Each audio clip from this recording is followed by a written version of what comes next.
parce que ce n'est même pas la peine de semer la polémique, etc. C'est-à-dire, prouvez-nous si réellement les 37 milliards ont pu servir à électrifier les villages. Si oui, combien? Sinon, il y a détournement. Donc, quand il y a détournement, le premier responsable s'appelle Ousmane Sonko. Lui qui avait levé les mains de Jean-Michel Sène pour le disculper. Et donc, l'autre ministre de la Femme qui disait Abbas Yataï. Donc, aujourd'hui, ils sont devant leur responsabilité. Le pôle judiciaire financier, j'espère, avec les nouveaux éléments qui leur seront remis par Thierno Alassane Sall, ils auront en suffisance tous les moyens de diligenter, bien entendu, cette affaire. Et Ousmane Sonko n'est plus Premier ministre, il est président de l'Assemblée nationale. Et j'ose croire que Jean-Michel Sène sera appelé, comment dire, tous ceux-là qui tournent autour seront appelés, et l'Assemblée nationale fera une fois son boulot, c'est-à-dire que veiller à ce que les deniers publics soient utilisés et dans des conditions légales. Et c'est tout. Vraiment, vous remercier Moka hein, pour vraiment le rôle éminent que vous jouez ici au niveau de l'Afrique de l'Ouest. Mais ce panel est un panel panafricain. C'est-à-dire que parfois, tu entends les gens dire que, bon, voilà, vous êtes avec l'opposition, etc., etc. Moi, je vous vois, comment dirais-je, donner la parole à l'opposition, tout comme aux militants de PASTEF. Mais quand on n'a pas d'argument, quand on a que l'insulte à la bouche, maintenant, on ne peut pas vraiment prospérer ici au niveau de ce débat très intellectuel et très technique. Vraiment, remercier toutes mes sœurs, Antaline, et j'ai vu aussi, comment dirais-je, Kumba Baldé, bon voilà, donc toutes celles et tous ceux qui ont été avec vous durant ce live-là. Merci beaucoup. Merci beaucoup, mon frère Watou. Merci. On continue de tapoter, voilà. On envoie les cadeaux aux débatteurs et à l'ordre du panel. Oui. Je voulais dire 2 mots, je vais descendre quoi. Juste pour vous remercier. Donc, Batou Dega a tout résumé. Hein. Donc, vivement que le Djubanti soit une réalité palpable. Nous, on est de tout cœur avec avec la réduction des comptes, mais la réduction des comptes avec la main droite, mais la bonne gouvernance avec la main gauche. Donc, lors d'un meeting, Ousmane Sonko avait fait ce qu'on appelle la désobéissance civile. Raison pour laquelle moi je ne crois pas à notre justice. Donc, pour une simple et bonne raison. Mais c'est une justice qui fonctionne, comme je l'ai dit tantôt, en géométrie variable. Ousmane Sonko a trop parlé. Ousmane Sonko a occupé tous les postes. Le poste du procureur de la République. Non, vraiment, ce qui se passe dans notre pays, c'est extrêmement grave, c'est extrêmement dangereux. Ousmane Sonko, par son verbe, son verbiage, son langage, son bavardage intempestif, son soi-disant panafricaniste par façade ou en façade, nous a beaucoup fait du mal. Encore une fois, donc je ne vais pas monopoliser la parole pour l'affaire de laser. Donc, c'est un précédent dangereux. On l'avait soulevé parce que l'ARCOP, qui était censé être tranché, c'est l'ARCOP, l'autorité de régulation de la commande publique. C'est les gendarmes de la commande publique. Donc, l'ARCOP avait suspendu depuis. Mais ce qui est anormal ou incohérent, c'est la lettre que Jean-Michel Sène a adressée au ministre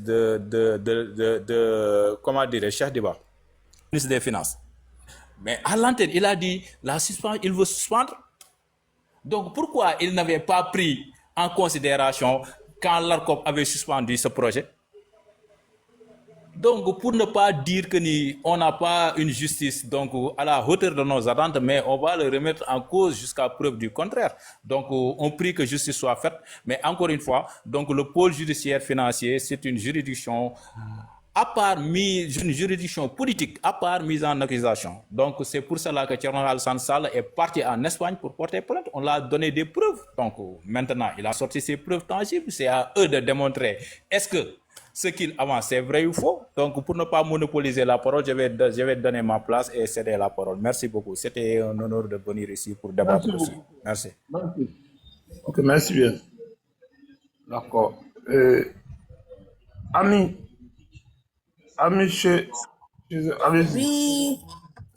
oui, bonsoir ou bonjour. Merci à tout le monde. Bonjour aux panélistes. Merci à Moka Kamo de m'avoir permis de prendre la parole. Bonsoir ou bonjour à ceux qui sont en bas. Donc, je vois qu'on est en train de parler des 37 milliards de lasers là. agence sénégalaise d'électrification rurale. Je pense que c'était un bon projet au départ, mais malheureusement, les amis de Monsieur Beauté ont tout gâté en fait.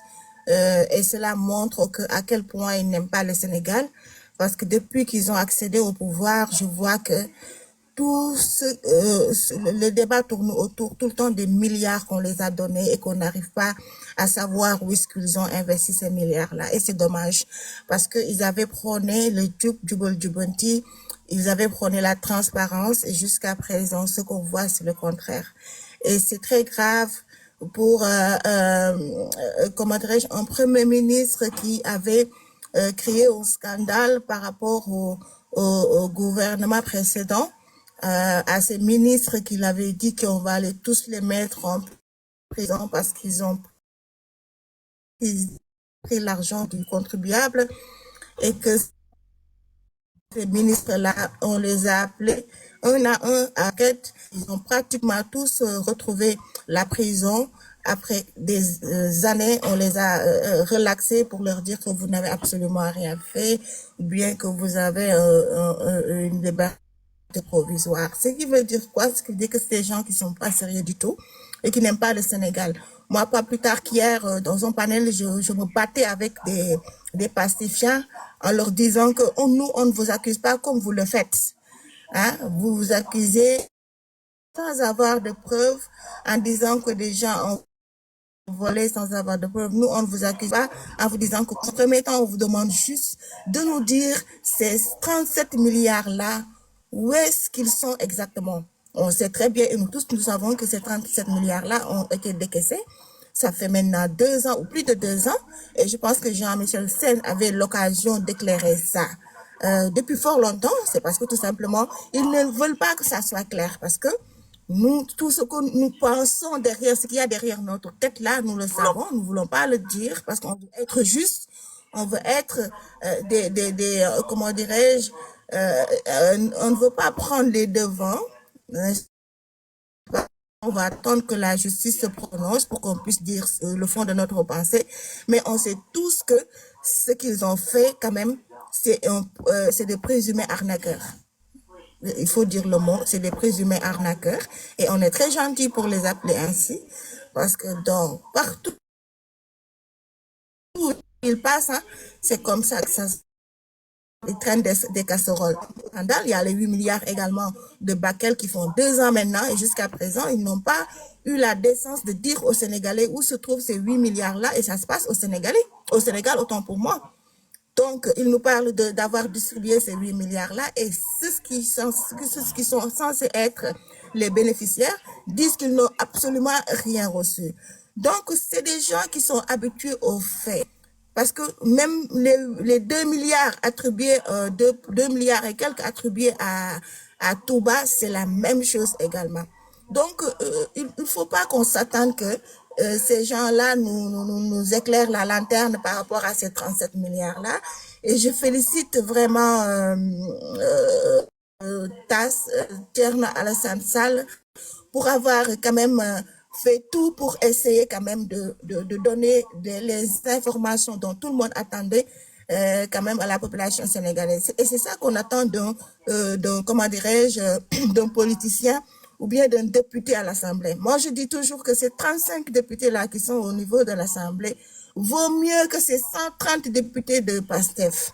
Pourquoi je le dis? Parce qu'à chaque fois, quand ils prennent la parole, ces 130 députés-là disent qu'ils sont les députés de Sonko.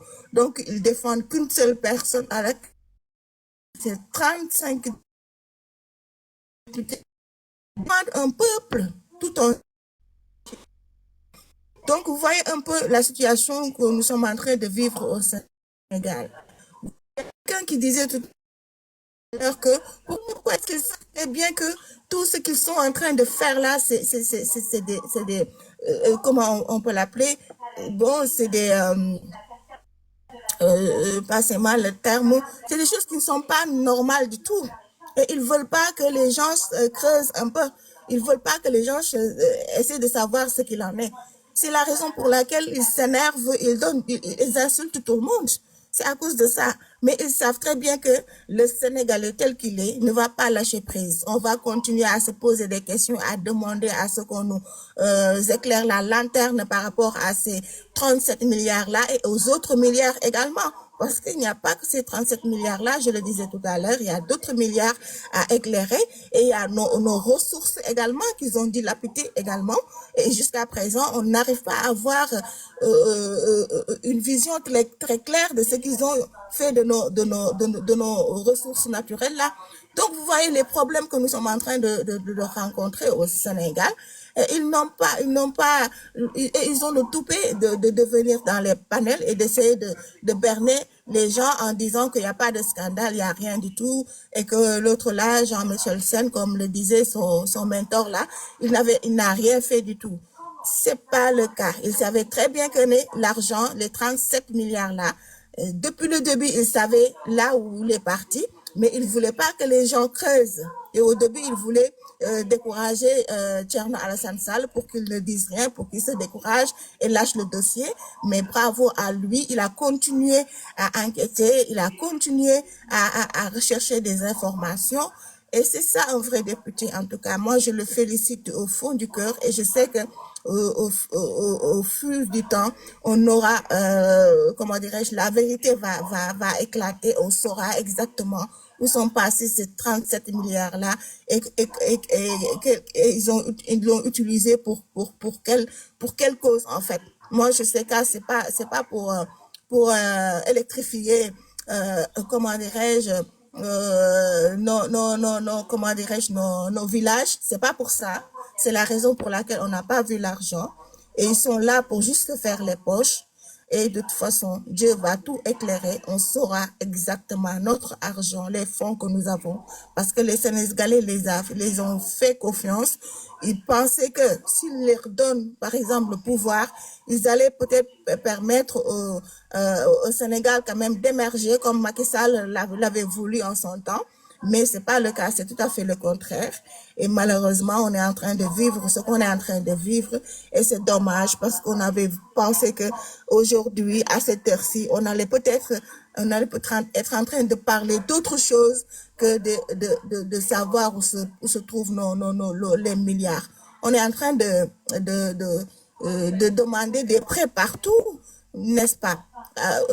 Partout, on demande des prêts. Et même cet argent-là, personne ne sait à quelle fin il utilise cet argent-là. Personne ne le sait. Ils disent que c'est pour juste payer les dettes que Macky Sall a laissées ici, mais je sais très bien que c'est pas vrai.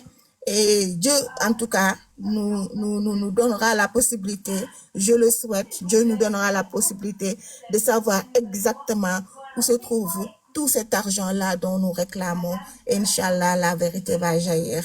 En tout cas, je vous remercie pour m'avoir donné la parole et je remercie tous les panélistes qui avaient pris la parole ici pour défendre uniquement que la vérité.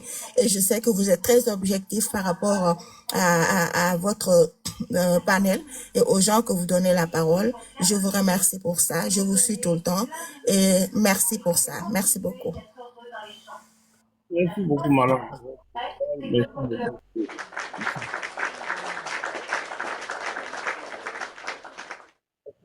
Brice, vas-y pour ta motion, Brice. Brice, ta motion, vas-y. Au fait, je voulais dire à la dame que faut pas va s'inquiéter même. Vous là, nous là, vous là, vous les Sénégalais là, vous êtes un modèle pour nous. Donc là, quand quelqu'un est un modèle pour quelqu'un là, quand on prend exemple là sur vous là, on doit s'intéresser à vous. Donc où nous sommes là, où nous sommes arrêtés là, moi personnellement là, je m'intéresse. Quand je vais au Sénégal là, je vais pas filmer les coins, les bidons. Non, non, non. Parce que quand les gens viennent en France ici là, c'est tout refait, ils visitent. Ok, il y a des bidonvilles ici. Hein. Mais moi là, ce qui m'intéresse là, c'est ce que le président Macky Sall a fait de merveille là. Je filme et puis je vais montrer à mon gouvernement. Donc vous là, vous êtes un modèle pour nous. Donc nous autres là, où nous sommes là, on va toujours vous suivre et puis on va dire aux gens de PASTEF là, bonne arrivée au pouvoir. Voilà ce qu'on appelle la gestion du pouvoir, puisqu'ils ne savaient pas. Ils savent gérer ils savent gérer un opposant, puisqu'ils étaient opposants. Aujourd'hui, ils sont au gouvernement, ils gèrent l'État. bonne arrivée à eux. Merci beaucoup. C'est tout ce que j'ai à dire. Merci, Pour le Brice. moment. Merci beaucoup. Kumba, allez-y, Madame Kumba Balde.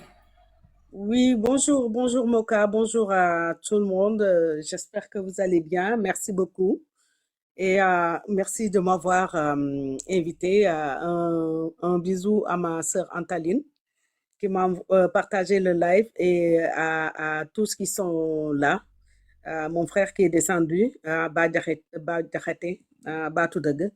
Donc voilà, merci de nous permettre aussi, dans la transparence et dans le respect de tout le monde, même si même vous vous faites insulter en vous faisant traiter d'impartial parce que vous dites ce que vous pensez et que vous maîtrisez ce que vous dites parce qu'on a en face de nous des gens de très mauvaise foi qui n'acceptent pas la contradiction et la contrariété parce que c'est des enfants gâtés et tout leur est dû, donc à l'image de leur leader. Voilà, il faut pas lui tenir tête, il faut rester dans les rangs, il faut suivre et personne n'a le droit de dire son opinion, sinon tu es viré ou tu es insulté ou tu es malmené en tout cas. Alors que nous, on a notre libre arbitre, nous sommes des patriotes, nous sommes des républicains et on croit à la démocratie, d'où cette liberté d'expression et cette liberté de penser. Et il se trouve que depuis quelques années, on est confronté à un phénomène, le phénomène PASTEF, qui prend un pays en otage, qu'il ne faut rien dire contre leur leader, qui est un indolent, un paresseux. Le gars ne sait pas travailler. Il est resté 10 ans au chômage, je n'arrêterai pas de le répéter. Et tout ce qu'il sait faire, c'est accuser, nous promettant des solutions, écrivant des livres pour dénoncer. Oui, dénoncer, il sait le faire. Mais à la place, nous, on attend des stratégies, on attend des solutions, mais on n'a absolument rien eu. Oui, on a eu des emprunts swap, des emprunts vautours.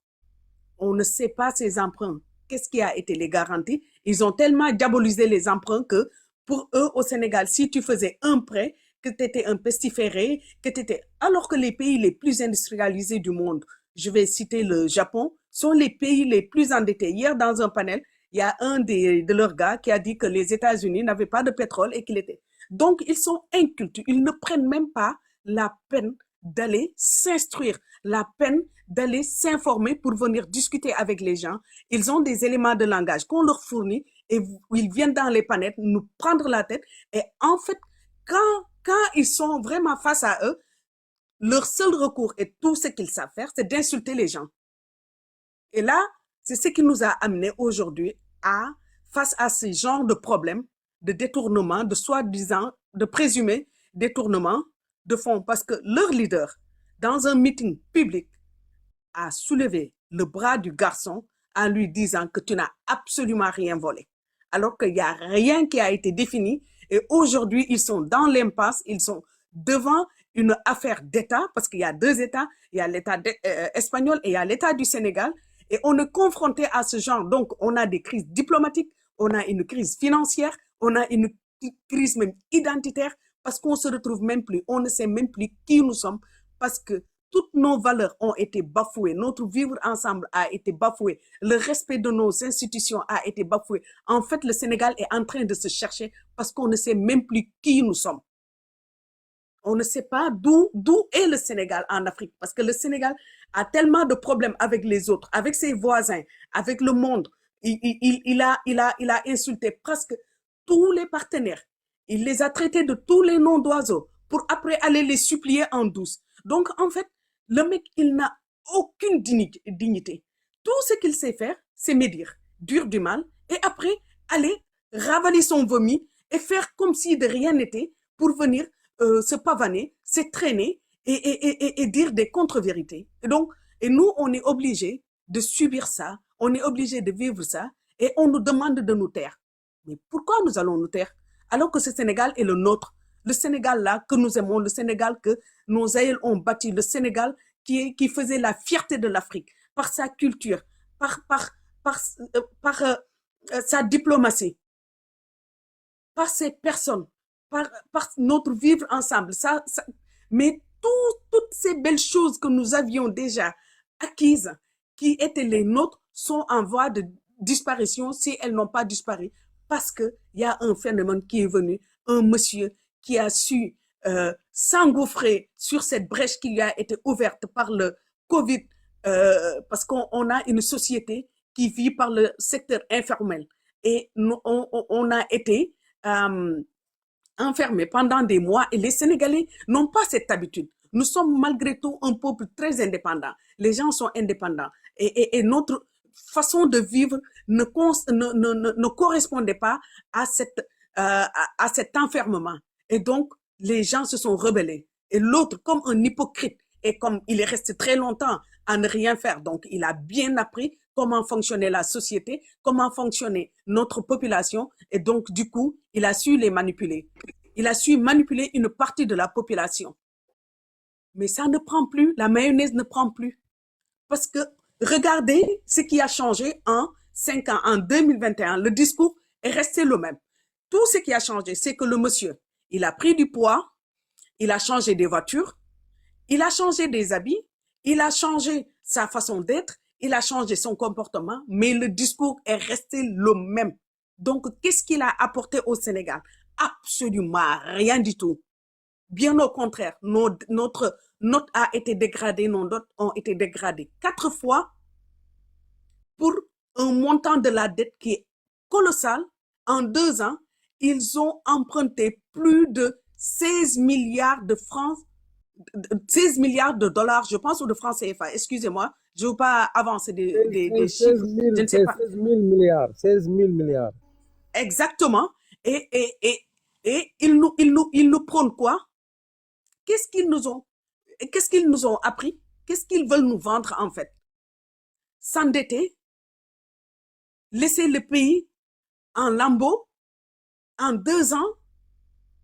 Et ces gens-là nous promettaient, je ne sais pas, mais un rêve. Le rêve est tellement cassé parce qu'ils avaient promis aux jeunes, oui, après 2 mois de pouvoir, vous alliez voir, c'est même les Blancs qui allaient venir immigrer au Sénégal, tellement nous allons prendre soin de notre pays. On a le pétrole, on a le gaz, nous sommes les meilleurs, nous sommes les plus beaux, nous sommes les plus éloquents.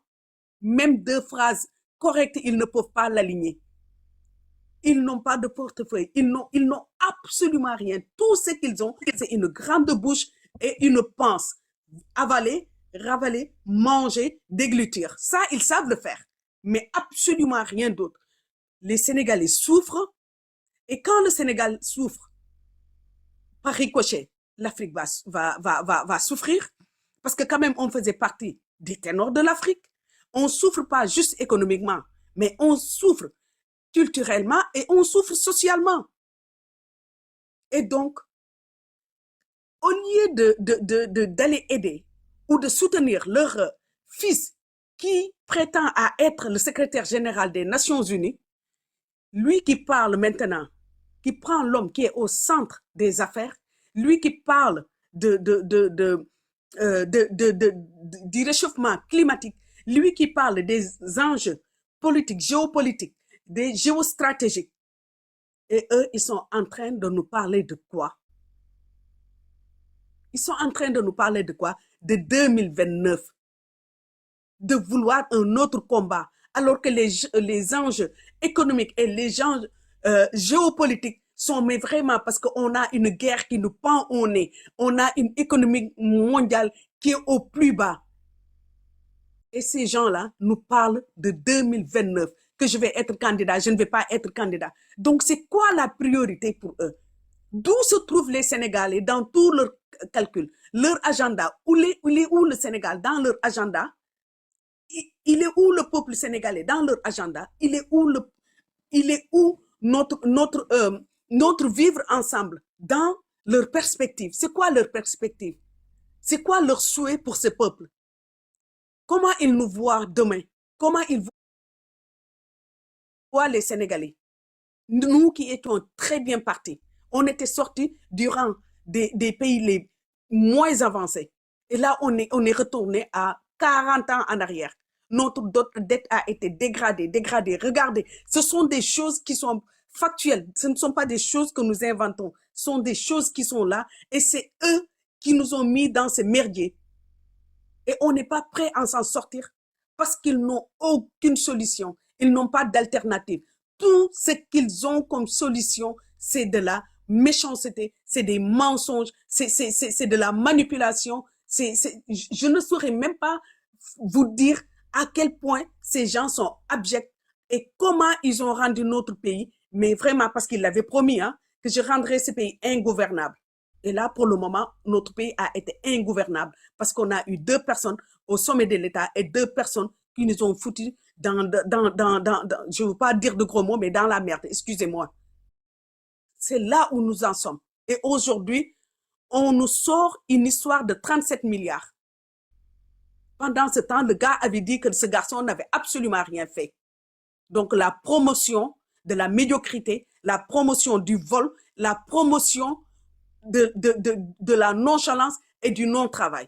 Et voilà ces gens-là qui sont en train de nous gouverner et que nous sommes des républicains parce qu'ils ont un mandat de 5 ans. Mais pendant ces 5 ans-là, nous n'allons pas nous taire. On va vous dégager. Donc voilà, merci beaucoup.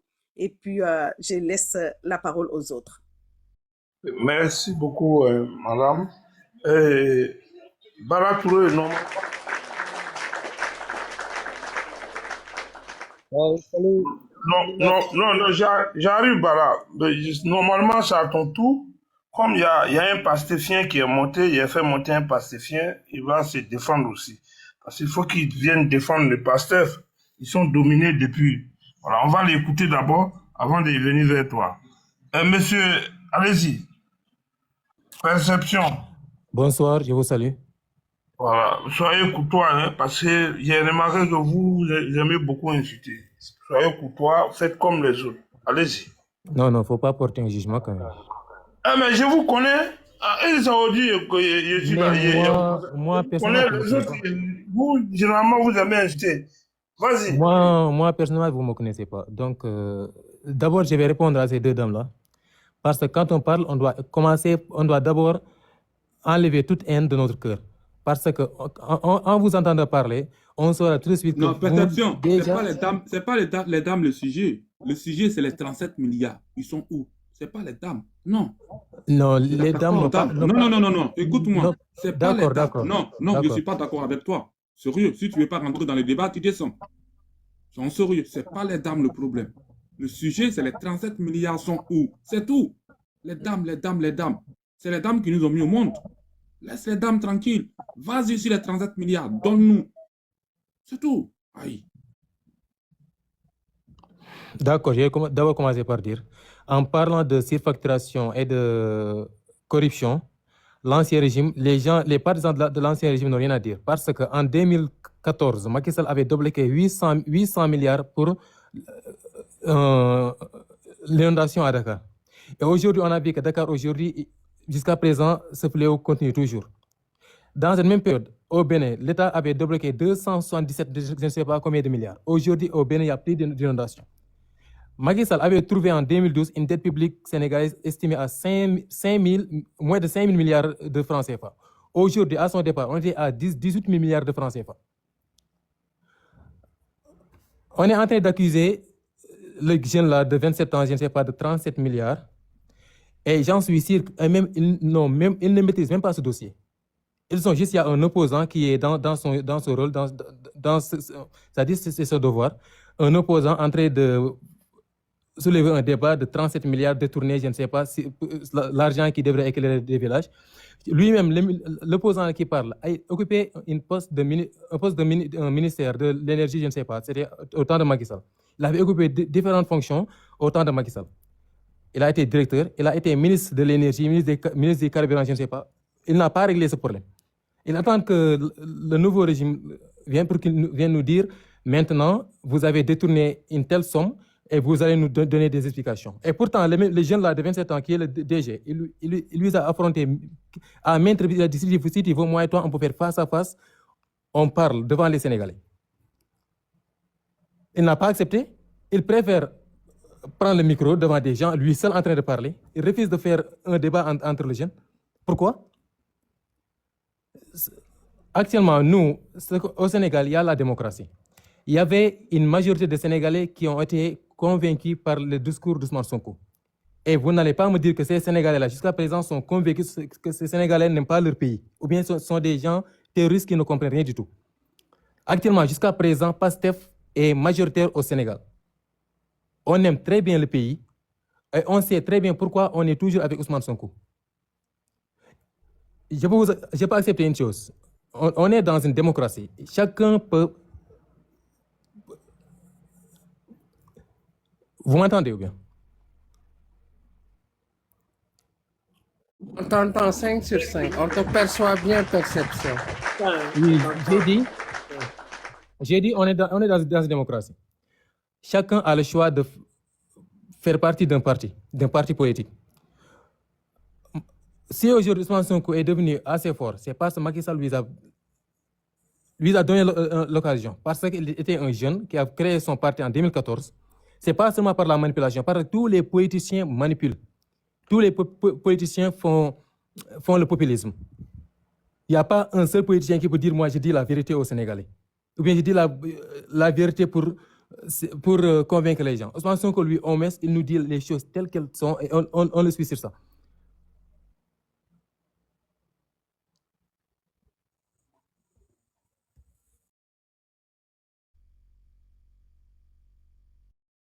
Il est parti. Il s'est auto-KO. Ok. D'accord, on va aller. Regarde, on continue de tapoter. Hein. On continue de tapoter. Les pacifiens, vraiment, ils sont pas à la hauteur, hein, franchement. Depuis un mois maintenant, on a commencé le panel ici du Sénégal, là. Rares sont ceux qui sont percutants parmi eux. Franchement. Ils sont, non, je ne vais pas dire le mot, mais sinon c'est ça. Hein? C'est pas... Merci, mon... En fait, non. En fait, Marco. Oui, oui. En fait, moi, quand je les ai connus à l'époque, j'ai compris que c'était des gens de la rue, en fait, qui voulaient prendre le pouvoir. C'est-à-dire, et tous les pacifiens, ils n'ont pas le niveau face au numéro de Macky Sall. Il n'y a pas un. Il ne pique pas. Voilà, il ne pique pas. Oui, malheureusement, c'est ça la vérité. Hein. Excusez-moi, c'est mon tour. Vas-y, il faut leur laisser s'expliquer pour que le monde sache ce que nous vivons. Nous, ici au Sénégal, le pays de Cheikh Anta Diop, le pays de Léopold Sédar Senghor, maintenant est viré dans les médias de ces gens-là. Donc à chaque fois, quand ils parlent, ils se découvrent. À chaque fois, quand ils parlent aussi à l'image de leur leader, qui est un narcissique que tout le monde connaît. Moi, j'ai toujours expliqué qu'Ousmane Sonko était un aventurier qui voulait se faire ses postes. Un gars qui était une sorte de mercenaire qui voulait, après avoir créé ce poste de secrétaire général qu'il a occupé au niveau du syndicat des impôts et domaines, après avoir réussi à arnaquer le président Abdoulaye Wade, il est allé plus loin en s'attaquant au président Macky Sall. Donc le président Macky Sall n'avait pas voulu céder. Et comme à l'époque, la nature avait horreur du vide, avec une génération de politiciens les plus classiques que vous connaissiez, donc les générations qui avaient incarné la beauté de la démocratie sénégalaise étaient arrivées à leur terme. On se souvient des Moustapha Niasse, des Ahmed Dansokho, des Abdoulaye Bathily, donc tous ces grands partis de gauche et de droite qui incarnaient la beauté de la démocratie sénégalaise. Donc tous ces leaders-là étaient vraiment finissants. Et c'était d'ailleurs même rangé du côté du président Macky Sall parce qu'on le connaissait. C'était un visionnaire, un grand leader qui devait incarner l'élégance de du travail au niveau du Sénégal. Donc ces gosses-là ont profité du vide. Alors, comme la nature a horreur du vide, alors ils ont profité de ce vide-là pour récupérer, pour créer leur soi-disant parti qui n'est pas un parti, qui est plutôt un lobbying, ou je ne sais pas comment l'attribuer, du n'importe quoi finalement, parce qu'ils nous avaient promis des cadres. Une fois arrivé 2 ans au pouvoir, on a bien vu qu'ils n'avaient pas de cadre. Les entendre même monter sur les panels, ceux-là qui cherchent à les défendre ne savent même pas s'exprimer, un peu à l'image de leur leader, d'autres des gens qui sont autour de Sonko. Malheureusement, on en a des Yassine Fall, qui ne sait même pas parler le mot français, un seul mot français. Donc c'est lui qui a laminé notre diplomatie, qui a détruit la réputation du Sénégal au niveau international. Donc autour de M. Ousmane Sonko, il n'y a personne comme grand. Il n'y a personne, vous allez me dire, peut-être c'est les Ndiagasek ou les Serchoro, des analphabètes, ou des obus, des wobis ou des yos, finalement, que l'on trouve. Donc ce virage dangereux là dont nous vivons, et nous pleurons à travers les panels, et on en profite pour vous remercier, vous, nos frères ivoiriens. Vous êtes sensibles à ce qui nous est arrivé. Vous savez très bien qu'on ne mérite pas ça. Le Sénégal ne mérite pas ça. Le pays de Senghor, de Léopold Sédar Senghor et de Cheikh Anta Diop, de Cheikh Ibrahim Niass, Cheikh Ahmadou Bamba ne mérite pas que des Gouniafés les dirigent comme ça. Et malheureusement, ils sont en train de dilapider les ressources de ce pays.